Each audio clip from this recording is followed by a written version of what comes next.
Hello students, आज हम business communication के अंदर फॉर्मल एंड इनफॉर्मल कम्युनिकेशन का टॉपिक डिस्कस करेंगे।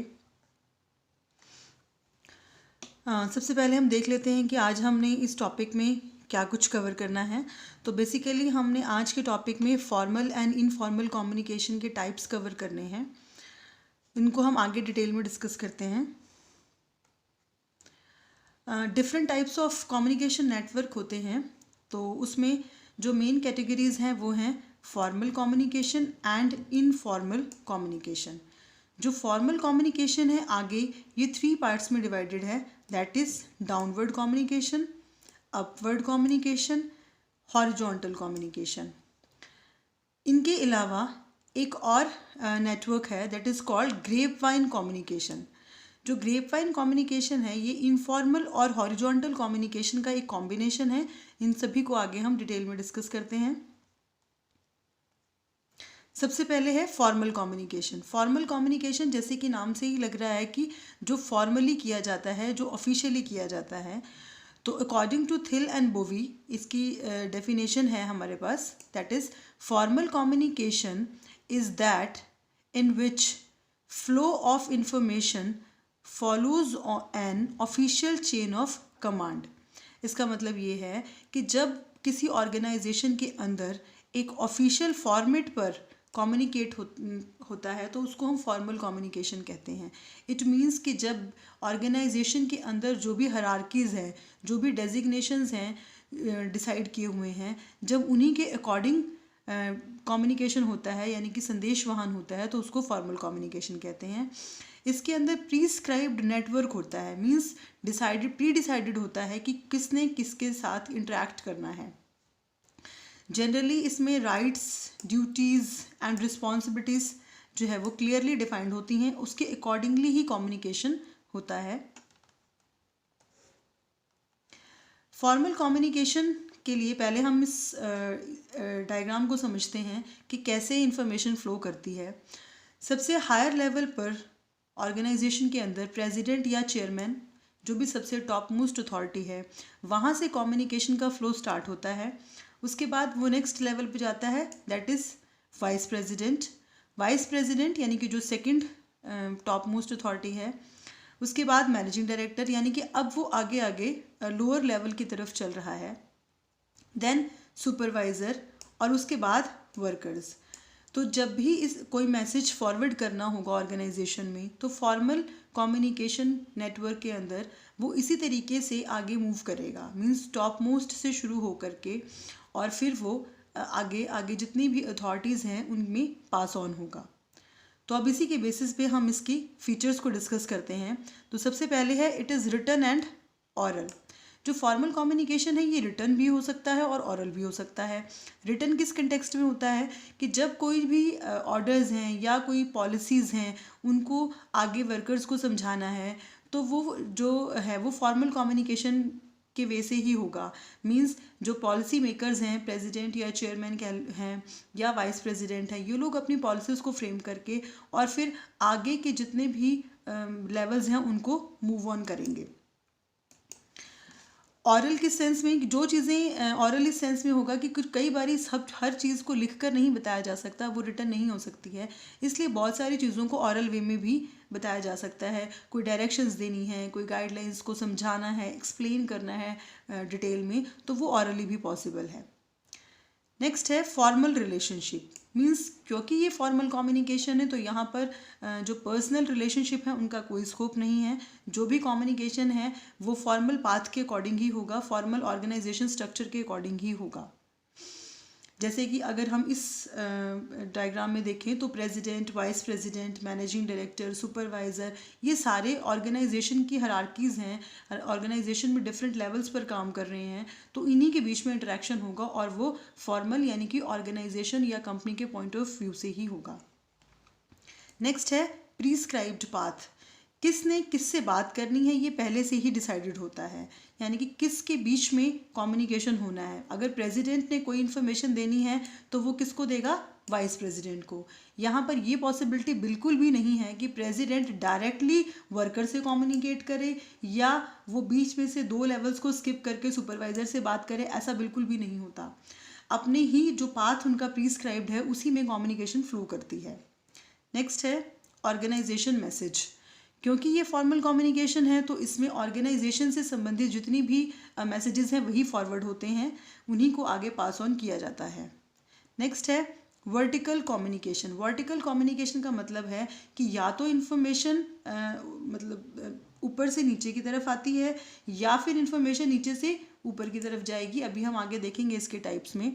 बट वर्टिकल का मतलब है कि स्ट्रेट लाइन में फॉरवर्ड होती है, बीच में स्किप नहीं होती, स्ट्रेट चलती है। Then definite and direct. क्योंकि फॉर्मल कम्युनिकेशन में कोई भी एक्सटर्नल यानी कि पर्सनल इन्फॉर्मेशन नहीं शेयर होती, तो ये डेफिनेट यानी कि निश्चित है कि किसने किससे बात करनी है, और डायरेक्ट की क्या बात करनी है, तो इसमें ज़्यादा कन्फ्यूजन नहीं रहती, ये क्लियर रहता है।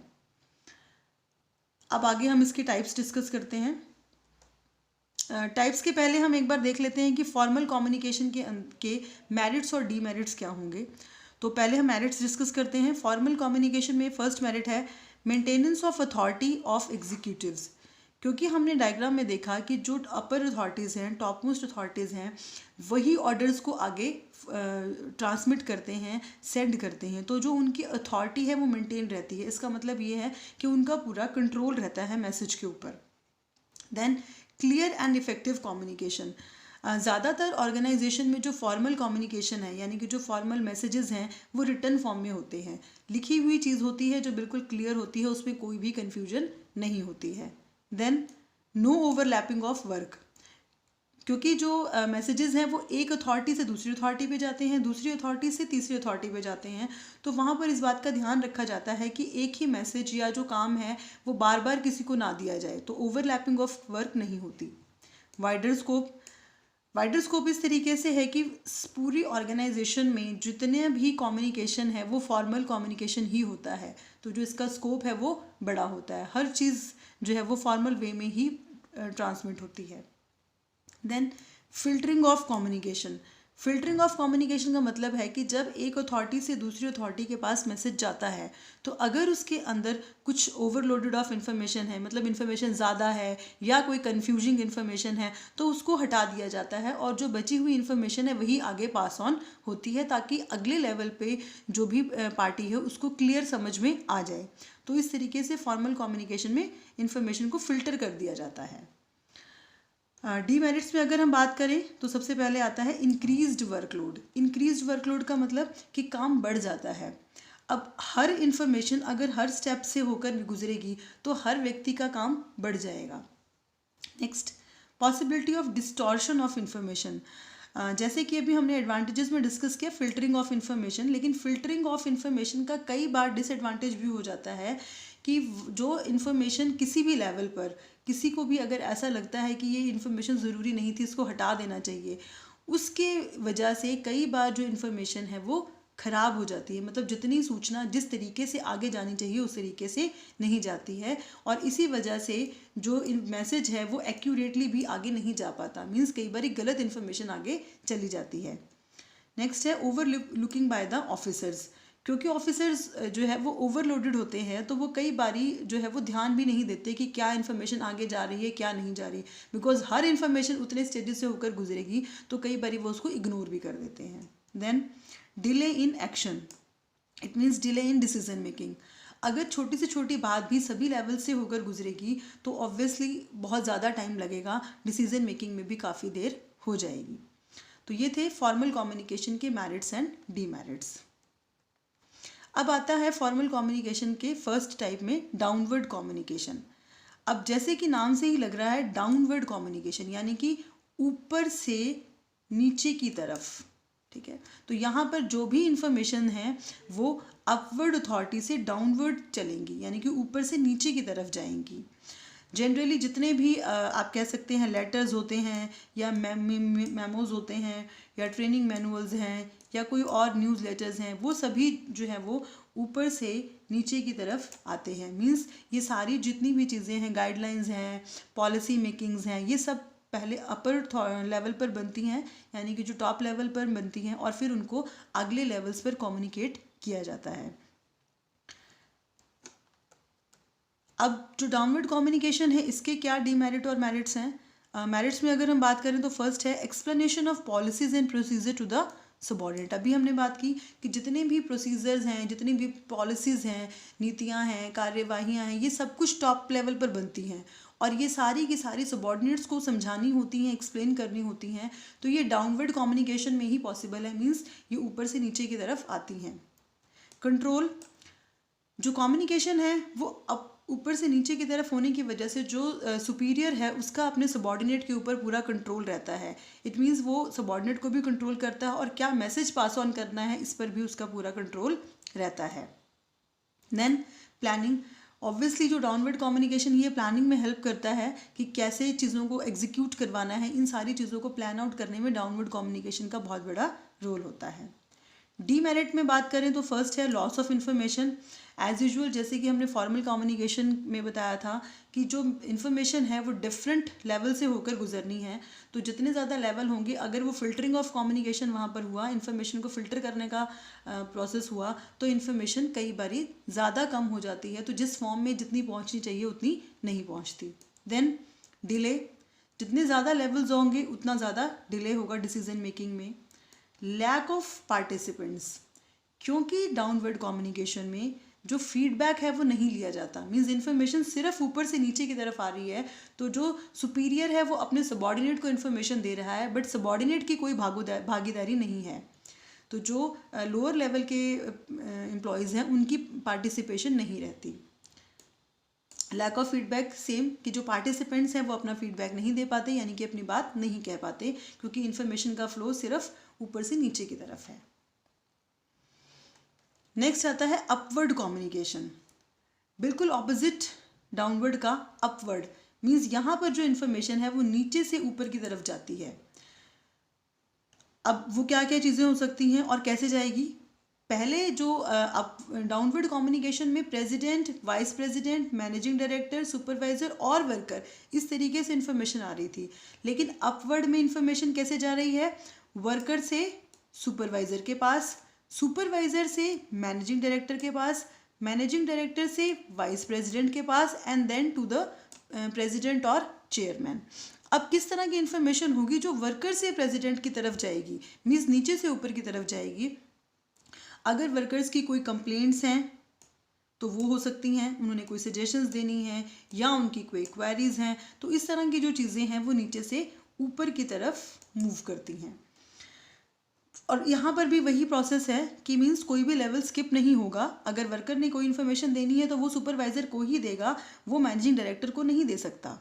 ऐसे ही सुपरवाइज़र ने कोई इन्फॉर्मेशन देनी है तो वो पहले मैनेजिंग डायरेक्टर को देगा और फिर उसके बाद वो आगे वाइस प्रेसिडेंट एंड चेयरमैन पे जाएंगी। ऐसा नहीं होगा कि सुपरवाइज़र डायरेक्ट चेयरमैन से बात कर ले, यानी कि जो लाइन ऑफ अथॉरिटी है वो यहाँ पर भी वैसे ही काम करेगी। तो अपवर्ड कम्युनिकेशन में क्या मेरिट्स और डीमेरिट्स होंगे? मेरिट्स में फर्स्ट पॉइंट है फीडबैक, बिल्कुल ठीक। जैसे कि डाउनवर्ड कम्युनिकेशन के अंदर कोई फीडबैक नहीं था, मीन्स इन्फॉर्मेशन सिर्फ ऊपर से नीचे की तरफ थी, लेकिन अपवर्ड कम्युनिकेशन में जो भी सबॉर्डिनेट है वो अपना फीडबैक देगा अपने से ऊपर वाले लेवल के सुपीरियर को। कंस्ट्रक्टिव सजेशंस, इसमें ये फ़ायदा होता है कि जो पार्टिसिपेंट्स हैं उनकी भागीदारी होती है, मीन्स जितने भी लोअर लेवल के सबॉर्डिनेट्स हैं उनकी भी पूरी पार्टिसिपेशन होती है, तो कई बार वो बहुत अच्छे सुझाव देते हैं। ग्रेटर हार्मनी, यानी कि जो संबंध हैं वो मधुर रहते हैं, यानी कि जो रिलेशनशिप है वो अच्छे होते हैं। जब कभी भी डिसीजन मेकिंग प्रोसेस में सबॉर्डिनेट्स को, यानी कि नीचे के लेवल के एम्प्लॉयज़ को इन्वॉल्व किया जाता है, तो उससे उनके जो उनका जो ऑर्गेनाइजेशन के प्रति जो इमेज है वो अच्छी हो जाती है उनकी, और वो और अच्छे से काम करते हैं, यानी कि कर्मचारियों और संस्था के बीच में जो संबंध है वो अच्छे हो जाते हैं। देन रिलीज ऑफ टेंशन, जब उनकी बात को सुन लिया जाता है, जब कर्मचारियों की बात को सुन लिया जाता है, तो जो भी उनके मन में दबी हुई भावनाएं हैं या उनके मन में कोई टेंशन है तो उनकी टेंशन कम हो जाती है। इससे वो और अच्छे से काम कर पाते हैं, तो ये संस्था के लिए भी अच्छा रहता है। Then implementation of changes easy. Generally organisation के अंदर कोई ना कोई चेंज होता ही रहता है। कोई प्रोडक्शन की पॉलिसीज़ बदल रही हैं, कोई ऑर्गेनाइजेशन के स्ट्रक्चर में चेंज हो रहा है, कोई ऑफिशियल डिज़ाइन चेंज हो रहा है, कुछ ना कुछ होता ही रहता है। तो अगर जो सबॉर्डिनेट्स की अगर भागीदारी होगी, यानी कि अगर कर्मचारियों की जो पार्टिसिपेशन है वो होगी, तो जो वो चेंज है उसको इम्प्लीमेंट करना आसान हो जाएगा, क्योंकि जब उनसे बातचीत करके उनकी सलाह के साथ उस चेंज को इम्प्लीमेंट किया जाएगा तो वो उसको अपोज नहीं करेंगे, तो चेंज को इम्प्लीमेंट करना ईजी हो जाएगा। डीमेरिट्स क्या हैं? डीमेरिट्स में सबसे पहला है possibility of distorted message, because there are more number of levels. तो जितने ज़्यादा नंबर ऑफ लेवल्स होंगे और मैसेज जितने ज़्यादा लेवल से होकर गुजरेगा, उतनी ही ज़्यादा पॉसिबिलिटी होगी मैसेज के डिस्टॉर्ट होने की, यानी कि खराब होने की। एक और ड्रॉबैक है कि proper channel of communication is not followed. हम कहते तो हैं कि जो चैनल ऑफ कम्युनिकेशन है वो उसी वे में चलता है, लेकिन कई बार जब इंफॉर्मेशन नीचे से ऊपर की तरफ फ्लो करती है तो वहाँ पर जो थोड़े से ज़्यादा स्मार्ट या जो कह लीजिए एक्टिव लोग होते हैं वो बीच में से लेवल को स्किप कर देते हैं, तो ये भी एक ड्रॉबैक है इसका। Then lack of free expression. हम कहते तो हैं कि जो भी लोअर लेवल के एम्प्लॉयज़ हैं वो अपने सुझाव दे सकते हैं, अपने सजेशंस दे सकते हैं, लेकिन वो डर के मारे कई बार अपनी बात को खुलकर नहीं कह पाते हैं। नेक्स्ट है हॉरिजॉन्टल कम्युनिकेशन। हॉरिजॉन्टल कम्युनिकेशन के अंदर जो कम्युनिकेशन है वो जो है वो सेम लेवल पर होता है, मतलब ऑर्गेनाइजेशन के अंदर सेम लेवल पर काम करने वाले एम्प्लॉयज़, डिपार्टमेंट्स या यूनिट्स के बीच में जब कोई भी इंफॉर्मेशन शेयर की जाती है तो उसको हम हॉरिजॉन्टल कम्युनिकेशन कहते हैं। यहाँ पर हम एग्जाम्पल से समझ सकते हैं कि सपोज़ करो किसी ऑर्गेनाइजेशन के अंदर परचेज मैनेजर है, प्रोडक्शन मैनेजर है, क्वालिटी कंट्रोल मैनेजर है एंड सेल्स मैनेजर है। अब ये सभी एक ही लेवल पर हैं because all they are managers. अगर इनको आपस में कोई भी बातचीत करनी होगी तो वो हॉरिजॉन्टल कम्युनिकेशन कहलाएगी। मीन्स अगर sales manager quality control manager से इंटरेक्ट करता है या quality control manager sales manager से इंटरेक्ट करता है तो ये हॉरिजॉन्टल कम्युनिकेशन है। इसी तरीके से अगर क्वालिटी कंट्रोल मैनेजर को प्रोडक्शन मैनेजर से कोई इन्फॉर्मेशन शेयर करनी है या प्रोडक्शन मैनेजर को क्वालिटी कंट्रोल मैनेजर से इन्फॉर्मेशन शेयर करनी है तो it is also known as horizontal communication. Again production manager can interact with purchase manager and purchase manager can interact with production manager, it is also known as horizontal communication. और यहाँ पर line of chain को follow करने की ज़रूरत नहीं है, means कोई किसी से भी बात कर सकता है। सेल्स मैनेजर प्रोडक्शन मैनेजर से भी बात कर सकता है, इन्फॉर्मेशन शेयर कर सकता है, और जो परचेज मैनेजर है वो क्वालिटी कंट्रोल मैनेजर से भी इन्फॉर्मेशन शेयर कर सकता है। मान लीजिए कि सेल्स मैनेजर को कुछ पर्टिकुलर नंबर ऑफ़ यूनिट्स को सेल करने का ऑर्डर आया है, तो वो पहले क्या करेगा, वो अपनी इस बात को प्रोडक्शन मैनेजर को इन्फॉर्म करेगा कि इतनी नंबर ऑफ़ यूनिट सेल करनी है, ताकि प्रोडक्शन मैनेजर उसके अकॉर्डिंग प्रोडक्शन करवा सके। इसी तरीके से अगर क्वालिटी कंट्रोल मैनेजर को कुछ भी उसकी क्वालिटी में प्रोडक्ट के चेंज करना है तो वो उसके लिए सीधा परचेज मैनेजर से भी बात कर सकता है कि जो भी वो रॉ मटेरियल खरीदे उसके अंदर वो सारी क्वालिटीज़ होनी चाहिए। इट मीन्स कोई भी मैनेजर किसी से भी इंफॉर्मेशन शेयर कर सकता है। इसको हम हॉरिजॉन्टल कम्युनिकेशन में इंक्लूड करते हैं। हॉरिजॉन्टल कम्युनिकेशन के क्या फ़ायदे हैं? कोऑर्डिनेशन, क्योंकि जो भी मैनेजर्स हैं वो सब एक ही लेवल के हैं, उनके अगर वो आपस में इंफॉर्मेशन शेयर करते हैं तो इससे ऑर्गेनाइजेशन के अंदर समन्वय बना रहता है, मीन्स कोऑर्डिनेशन रहता है। फास्टर कम्युनिकेशन, वो जब भी वो आपस में बातचीत करेंगे, कोई भी उनकी क्वेरी होगी, कोई भी उनका डाउट होगा तो वो जल्दी से क्लियर कर सकते हैं एक दूसरे से बात करके। डीमेरिट्स क्या हैं? डिफरेंस इन अप्रोच, कई बारी उन दोनों की जो विचार हैं, जो दृष्टिकोण हैं वो अलग हो सकते हैं, क्योंकि वो एक ही लेवल पर काम कर रहे हैं तो उनका जो स्तर है वो समान है पर उनकी सोच अलग हो सकती है, जिसकी वजह से कन्फ्लिक्ट यानी कि विवाद हो सकता है। लैक ऑफ मोटिवेशन, बिकॉज वो सारे के सारे सेम लेवल पे हैं तो उनको बात करने के लिए कोई मोटिवेशन नहीं है, ज़रूरत होती है तो वो बात करते हैं, अदरवाइज वो बात नहीं करते, आपस में इंफॉर्मेशन शेयर नहीं करते।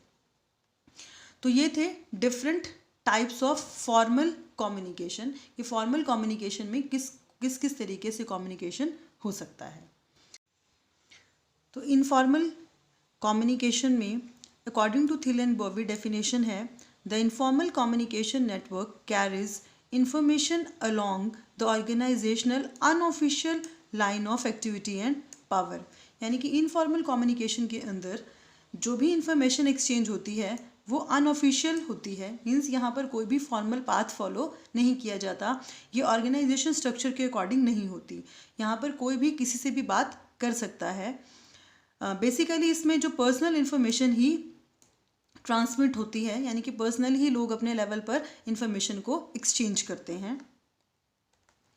अगर हम इसके मेरिट्स में देखें तो फर्स्ट है स्पीडी कम्युनिकेशन, बिकॉज कोई भी नेटवर्क फॉलो करने की ज़रूरत नहीं होती, तो इन्फॉर्मेशन जल्दी ट्रांसफ़र हो जाती है।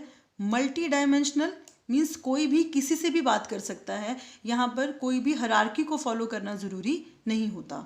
डायनामिक, कभी भी बात हो सकती है, किसी भी तरह की बात हो सकती है, कभी भी इंफॉर्मेशन को बदला जा सकता है। Supplementary to formal channel, formal channel को ये कंप्लीट करता है कि जो भी इंफॉर्मेशन फॉर्मल चैनल के जरिए ट्रांसफ़र नहीं होती है या बातचीत नहीं होती है वो इनफॉर्मल कम्युनिकेशन में पॉसिबल है। सोशल रिलेशन, जब लोग अपनी व्यक्तिगत बातचीत करते हैं, अपनी पर्सनल चीज़ों को डिस्कस करते हैं, तो जो सामाजिक संबंध है वो मजबूत होते हैं। डीमेरिट्स में अगर हम देखें तो डिस्टॉर्टेड कम्युनिकेशन, क्योंकि इनफॉर्मल कम्युनिकेशन में कोई भी पाथ फॉलो नहीं होता, तो जो इन्फॉर्मेशन होती है उस पर बिल्कुल भी विश्वास नहीं किया जा सकता। मतलब जो इन्फॉर्मेशन है वो कई बारी आगे से आगे पहुंचते पहुंचते बिल्कुल ख़राब हो चुकी होती है। इरेक्टिक मैसेज, इसमें जनरली जो मैसेज ट्रांसफ़र होते हैं उनकी एक्यूरेसी के ऊपर भरोसा नहीं किया जा सकता कि वो मैसेज सही है। वो ज़्यादातर केसेस में ऐसा पाया जाता है कि जो सही मैसेज होता है वो आगे जाता ही नहीं है, बदलते बदलते वो मैसेज बिल्कुल गलत हो जाता है। तो इनफॉर्मल कम्युनिकेशन के अंदर पूरी तरह से विश्वास करना मुश्किल है। नेक्स्ट है ग्रेप वाइन कम्युनिकेशन। जो ग्रेप वाइन कम्युनिकेशन है ये हॉरिजॉन्टल और इनफॉर्मल कम्युनिकेशन का एक मिक्सचर है। तो according to Keith and Davis, grape vine is basically a channel of horizontal communication, for it is only people working at the same level of hierarchy who can informally communicate with one another with perfect ease। Means समान स्तर पर काम करने वाले लोग जब informally एक दूसरे से बातचीत करते हैं अपने कंफर्ट के अकॉर्डिंग, तो उसको हम ग्रेप वाइन कम्युनिकेशन कहते हैं। मीन्स ये इनफॉर्मल है, बट जो कम्युनिकेशन का लेवल है वो जनरली सेम लेवल के लोग आपस में बातचीत करते हैं। तो इसके कुछ टाइप्स हैं, पहले हम वो डिस्कस करते हैं। सबसे पहले है सिंगल स्ट्रैंड चेंज। इसमें जो इन्फॉर्मेशन है वो स्ट्रेट लाइन में फॉलो होती है। मीन्स जितने भी लोग हैं वो एक दूसरे से बात करता है, दूसरा तीसरे से बात करता है, मीन्स एक लाइन में इन्फॉर्मेशन एक्सचेंज होती है। मान लीजिए कोई ए एम्प्लॉई है, अगर उसने बात करनी है तो ए किससे बात करेगा, बी से, बी किससे बात करेगा, सी से, then D, then E. It means यहाँ पर ये पॉसिबिलिटी बिल्कुल भी नहीं है कि ए डायरेक्टली ई से बात कर ले या बी डायरेक्टली डी से बात कर ले। इन्फॉर्मेशन का जो फ्लो है वो स्ट्रेट लाइन में ही होगा।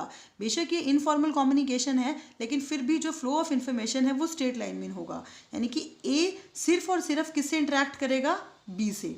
अगर कोई भी इन्फॉर्मेशन देनी है तो ए बी को ही देगा, बी ने कोई इन्फॉर्मेशन देनी है तो वो सी को देगा, सी ने कोई इन्फॉर्मेशन देनी है तो डी को देगा, डी ने कोई इन्फॉर्मेशन देनी है तो ई को देगा। यानी कि जो इन्फॉर्मेशन का फ्लो है वो स्ट्रेट लाइन में रहता है। नेक्स्ट आता है गॉसिप चेन। गॉसिप चेन में क्या है कि जो मैसेज का स्प्रेड है, मतलब जो मैसेज फैलाने वाला कोई एक ही व्यक्ति होता है, मीन्स एक पर्सन होगा और वो बहुत सारे लोगों को वो इन्फॉर्मेशन पास ऑन कर सकता है। जैसे कि सपोज करो ए के पास कोई इन्फॉर्मेशन है और जितने भी ये सारे लोग हैं like B C D E F G H I, ये ए ही सोर्स है जिसने अपनी सारी इन्फॉर्मेशन, जो भी इन्फॉर्मेशन है वो इन सभी तक पहुंचानी है। तो जितनी भी अथॉरिटीज़ हैं ए के थ्रू उन सब तक इन्फॉर्मेशन चली जाएगी। नेक्स्ट है प्रोबेबिलिटी चेन। प्रोबेबिलिटी चेन में क्या है कि when individual passes on the information randomly, means information देने वाला कोई एक व्यक्ति होगा लेकिन वो रैंडमली किसी को भी दे सकता है। तो यहाँ पे कोई फिक्स्ड लाइन ऑफ अथॉरिटी नहीं है, कोई किसी से भी बात कर सकता है। जैसे सपोज करो ए ने बात करनी है, ए ने इन्फॉर्मेशन देनी है, तो ए किसको देगा, डी को दे सकता है। ए और किसको दे सकता है, सी को दे सकता है और किसको दे सकता है, बी को दे सकता है। यानी कि ए रैंडमली चूज किया उसने, बी, सी और डी। फिर डी ने इंफॉर्मेशन देनी है तो डी किसको दे रहा है, जे को, के को और एल को। ऐसे ही सी के आगे दो उसके फ्रेंड्स हैं लाइक पी और एम, वो उनको इन्फॉर्मेशन दे रहा है। बी के आगे हैं एफ, जी और एच, वो उनको इन्फॉर्मेशन दे रहा है। मीन्स एक व्यक्ति रैंडमली चूज करके आगे किसी को भी इन्फॉर्मेशन दे सकता है, एक को दे, दो को दे, तीन को दे, किसी को भी दे, ये उसकी मर्जी है। क्योंकि प्रोबेबिलिटी में हम वैसे भी पढ़ते हैं कि इक्वल चांस है किसी के भी सिलेक्शन का, तो ऐसे ही ये किसी को भी सिलेक्ट करके अपनी इन्फॉर्मेशन पास ऑन कर सकते हैं। क्लस्टर चेन में क्या होगा, information is passed on to the selected individuals. अब यहाँ वहाँ पर तो पॉसिबिलिटी थी प्रोबेबिलिटी में कि किसी को भी हो सकती है, यहाँ पर सिलेक्टेड मीन्स जैसे कि हमारा फ्रेंड सर्कल होता है ना, उसके अकॉर्डिंग आप कह सकते हो कि सपोज करो ए ने इन्फॉर्मेशन दी, किसको दी, बी को, सी को और डी को, उसकी मर्जी, उसके तीन ही फ्रेंड्स थे, उसने उन तीनों को ही दी। बी के आगे कोई फ्रेंड नहीं है, नहीं देना चाहता वो किसी को। सी के आगे तीन फ्रेंड्स थे तो उन्होंने उनको इन्फॉर्मेशन पास कर दी, मतलब चुन करके सिलेक्टेड बेसिस पर इन्फॉर्मेशन पास होगा। ऐसा नहीं होगा कि ए एच से भी बात कर रहा है, जी से भी बात कर रहा है, जबकि इसका आपस में कोई रिलेशन ही नहीं है। मीन्स जिनके साथ वो आप कह लीजिए जो क्लोज फ्रेंड्स हैं वो उनको इन्फॉर्मेशन पास ऑन करते हैं। तो ये थे different types of grape vine communication. अब इनके मेरिट्स क्या हैं, ग्रेप वाइन में क्या मेरिट और डीमेरिट है। सबसे पहला है मेरिट में सेफ्टी वॉल। जब वो इन्फॉर्मेशन पास ऑन करता है कोई भी एम्प्लॉई, तो वो उसको एक कॉन्फिडेंस होता है कि जिसको भी वो इन्फॉर्मेशन दे रहा है वो वहाँ से आगे डिस्टॉर्ट नहीं होगी या लीक नहीं होगी। Then organisation solidarity and cohesion, इसका मतलब है कि जो संस्था है उसमें एकजुटता रहती है, कि जो लोग हैं वो जब आपस में बातचीत करते हैं, अपनी जो बातें हैं उसको शेयर करते हैं, तो वो यूनाइटेड रहते हैं, इकट्ठे रहते हैं, तो कहीं ना कहीं ये संस्था के लिए भी फ़ायदेमंद रहता है। क्विक ट्रांसमिशन, फॉर्मल रूट से कभी भी इंफॉर्मेशन उतनी जल्दी ट्रांसफ़र नहीं हो सकती, तो जो ग्रेप वाइन कम्युनिकेशन है इसमें भी एक व्यक्ति आगे देता है, फिर वो उसके आगे देता है, तो इन्फॉर्मेशन जो है वो जल्दी ट्रांसमिट हो सकती है। Supplement to other channel as usual, जैसे इनफॉर्मल कम्युनिकेशन फॉर्मल को कंप्लीट करता है, ऐसे ही ग्रेप वाइन भी जो बाकी चैनल्स हैं उनको कंप्लीट करता है। फीडबैक वैल्यू रहती है इसमें, क्योंकि जो बात करने का जो लेवल है वो सेम है, तो जब एक व्यक्ति अपनी इन्फॉर्मेशन शेयर करता है तो सामने वाला भी अपना रिस्पॉन्स देता है, तो फीडबैक वैल्यू रहती है। डीमेरिट्स क्या हैं इसके, इनकम्प्लीट कम्युनिकेशन, बिकॉज ये इनफॉर्मल कम्युनिकेशन ही है, हम बोलते हैं इसको, तो यहाँ पर कभी भी कम्युनिकेशन कंप्लीट नहीं हो सकता, मीन्स कोई भी इंफॉर्मेशन पूरी तरह से पास ऑन नहीं हो सकती। डिस्टॉर्टेड न्यूज़, जब इन्फॉर्मेशन ज़्यादा लोगों के हाथों में से निकलेगी, मीन्स ज़्यादा लोगों के थ्रू पास ऑन होगी, तो उसको डिस्टॉर्ट यानी कि ख़राब होने के चांसेस पूरे रहते हैं। लैक ऑफ रिस्पॉन्सिबिलिटी, जो इन्फॉर्मेशन पास ऑन करता है क्योंकि उसके ऊपर कोई बर्डन नहीं है, कोई फॉर्मल बर्डन नहीं है, ना ही उसके ऊपर कोई जिम्मेदारी है, तो वो रिस्पॉन्सिबिलिटी से इन्फॉर्मेशन को पास ऑन नहीं करता, मीन्स वो ये नहीं सोचता कि जो इन्फॉर्मेशन मैं दे रहा हूँ इसके आगे इसके क्या इफ़ेक्ट्स होंगे। डैमेज टू ऑर्गेनाइजेशन, कई बार जब लोग आपस में इस तरह से ग्रुप्स बना लेते हैं, पॉलिटिक्स करते हैं, तो संस्था के लिए ये अच्छा नहीं होता है, संस्था को इससे काफ़ी नुकसान होता है। तो ये थे डिफरेंट टाइप्स ऑफ नेटवर्क कि किसी भी कंपनी में, किसी भी ऑर्गेनाइजेशन में किस किस तरीके से कम्युनिकेशन हो सकता है। तो हम इसको इस तरीके से कंक्लूड कर सकते हैं, while formal communication will help the execution of official order, whereas informal communication will assist in improving human relation and work environment. It means कि जब हम फॉर्मल कम्युनिकेशन की बात करते हैं तो जो ऑफिशियल ऑर्डर्स हैं ये उनको पूरा करने में मदद करता है, जबकि जो इनफॉर्मल कम्युनिकेशन है ये ह्यूमन रिलेशन यानी कि मानवीय संबंधों को बनाने में हेल्प करता है, वर्क एनवायरनमेंट को इम्प्रूव करता है। तो किसी भी संस्था में जो दोनों तरह के कम्युनिकेशन है इनका इक्वल रोल रहता है।